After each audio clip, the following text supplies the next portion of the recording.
যদি স্বাধীনতার ঘোষণা দিয়েছিলেন, যুদ্ধ করেছিলেন, সেই শহীদ জিয়াউর রহমান সঙ্গের নানা ধরনের অপমানজনক কথাবার্তা রাষ্ট্রে উঠতে হয়।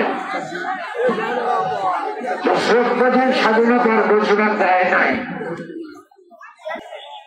আমরা স্বাধীন দেশ, স্বাধীন পতাকা, একটি জাতীয় সঙ্গীত পেলাম, কিন্তু যে কারণে স্বাধীনতার যুদ্ধ, সেই যুদ্ধের ফলাফল আজও জনগণ ভোগ করতে পারছে না। আমি আমার বক্তব্যের প্রারম্ভে সেই মহান মুক্তিযুদ্ধে যারা আত্মদান করেছেন, শহীদ হয়েছেন, তাদেরকে আমি শ্রদ্ধা করি। যারা মৃত্যুবরণ করেছেন, এখনো মানবতার জীবন যাপন করার শেষে তাদের প্রতি